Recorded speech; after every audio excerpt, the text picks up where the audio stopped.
নমস্কার বন্ধুরা, মানবীর রান্নাঘরে আপনাদের সবাইকে স্বাগত জানাই। আমার আজকের রেসিপি ফুলকপির তরকারি। ফুলকপি অনেক রকমভাবেই তো করা যায়, কিন্তু সব সময় তো বেশি তেল মশলা দিয়ে ভালো লাগে না। সেই জন্য খুব হালকাভাবে রুটি আর ভাতের সঙ্গে খাওয়ার জন্য এইভাবেও করে নেওয়া যায় ফুলকপির তরকারি। সেটাই আমি আজকে শেয়ার করেছি। এখানে একটা মাঝারি সাইজের ফুলকপি নিয়ে নিয়েছি, আর এটাকে ভালো করে ধুয়ে ডুমো ডুমো করে কেটে রাখবো। আলুও ছোটো ছোটো টুকরো করে কেটে রাখবো। তারপরে একটা কড়াইতে আমি সর্ষের তেল নিয়ে নিয়েছি 2 টেবিল চামচ মতো। আর তেলটা ভালো করে গরম হতে দিতে হবে আগে। ভালো করে গরম হয়ে গেলে আঁচটা একটু মিডিয়ামে রেখে আমি ফুলকপিগুলোকে আগে একটু ভেজে নেব। আর পরিমাণ মতো নুন আর হলুদ দিয়ে দেবো এটার মধ্যে। মানে পরেও আবার দেবো সেই হিসাবে আমি নুন হলুদটা এর সঙ্গে দিয়েছি। আর একটু মটরশুঁটি দিয়ে দিচ্ছি এর মধ্যে। এই সময় মটরশুঁটি ফুলকপির মধ্যে দিলে বেশ ভালোই লাগে খেতে। তো এগুলোকে আমি আগে একটুখানি হালকা করে ভেজে নিচ্ছি। তো এটা ভাজার জন্য ফুলকপিতে খুব তেল টানে, সেই জন্য আমি একটুখানি ঢাকা দিয়ে এটাকে ভেজে নিচ্ছি। তাহলে কি হবে না, সহজে ভাজাটা হয়ে যাবে, একটু কম তেলেই ভাজাটা হয়ে যাবে। নাহলে ওটা ফুলকপিতে কিন্তু প্রচুর তেল টানে, যেমন বেগুনে টানে ওই রকম। তো সেইটা ঢেকে একটু ভেজে নিয়েছি। তারপরে আমি আবার ওই কড়াইয়ের মধ্যে একটু তেল দিয়ে আর আলুগুলোকে ভেজে নিচ্ছি। ফুলকপিটা সেদ্ধ হতে তো একটু বেশি সময় লাগে, ওই জন্য আলাদা আলাদা করে ভাজলাম। তো এই সময় একটু নুন দিয়ে দিতে হবে। আর যদি আমি দেখে নিতে হবে যে টোটালে আমি নুনটা কতটা দিচ্ছি। আগে একটু বেশি দেওয়া থাকলে এখানে একটু কম দিতে হবে, এইভাবে দিয়ে দিতে হবে আর কি।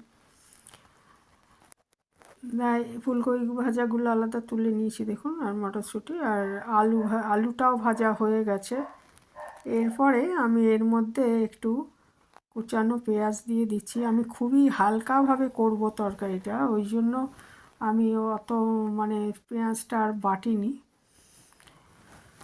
তো এখানে আমি ওই একটু কাঁচা লঙ্কা আর পেঁয়াজটা আগে একটু ভেজে নিচ্ছি। তারপরে এখানে আমি দিয়ে দিয়েছি কাশ্মীরি লঙ্কার গুঁড়ো, জিরে গুঁড়োটা এমনি আমি ভিজিয়ে রাখি, আজকে আর ভিজিয়ে রাখিনি। আর একটু হলুদ ভিজিয়ে রাখিনি, কিন্তু এইগুলোর থেকে পেঁয়াজ বা এইগুলোর থেকে একটু জল ছাড়বে, তো সেটাই হয়ে যাবে। না হলে দরকার হলে একটুখানি হালকা করে জল একটু দিয়ে দেবেন এর মধ্যে, যাতে মশলাটা পুড়ে না যায়। দিয়ে এর মধ্যে আবার আমি একটু টমেটোর টুকরো দিয়ে দিলাম, টমেটোর থেকেও জল ছাড়বে। দিয়ে মশলাটা মোটামুটি ভালো মতো ভাজা হয়ে যাবে। এই সময় খুবই অল্প মশলায় দেওয়া হয়েছে, এখানে জিরে গুঁড়ো খুব কম, 1 চামচ মতো দেওয়া হয়েছে। কাশ্মীরি লঙ্কার গুঁড়ো দিয়েছি, ইচ্ছে করলে একটু লাল লঙ্কার গুঁড়ো দিতে পারেন। আমি কাঁচা লঙ্কা দিয়েছি তো ওই জন্য লাল লঙ্কার গুঁড়ো আর দিইনি, কাশ্মীরি লঙ্কার গুঁড়োটা দিয়েছি একটু রং হওয়ার জন্য। আর দিয়ে এটাকে আমি আবার মশলাটা যে একটু ভাজা হয়ে যাবে ওই সময় আমি ফুলকপিটা দিয়ে এটাকে একটু ভালো মতো, ফুলকপি আর আলুটাকে দিয়ে ভালো মতো একটু কষিয়ে নেব। আবার নিয়ে এর মধ্যে জল দিয়ে দেবো। আর এর মধ্যে একটুখানি সামান্য একটু 1/2 চামচের একটু কম একটু মিষ্টি দেবেন, তাহলে ভালো লাগবে তরকারিটা খেতে।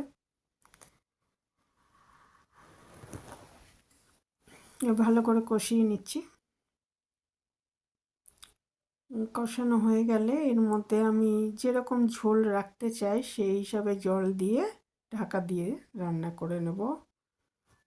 7-8 মিনিট মতো আমাকে রান্না করে নিতে হবে। তারপরে ঢাকাটা খুলে দেখতে হবে যে সেদ্ধ হয়েছে কিনা তরকারিগুলো। সেদ্ধ হয়ে গেলে তাহলে তরকারিটা তৈরি হয়ে যাবে। না হলে আবার আগে মিনিট 7 রান্না করে নিই, তারপরে যদি দেখি সেদ্ধ হয়নি, ঢাকাটা খুলে দেখব, তাহলে আবার দিয়ে দিতে হবে আর কি। এইভাবে তরকারিটা করে নিতে হবে। লাস্টে একটু ধনেপাতা ছড়াতে পারেন। এই ছিল আমার সিম্পল রেসিপি।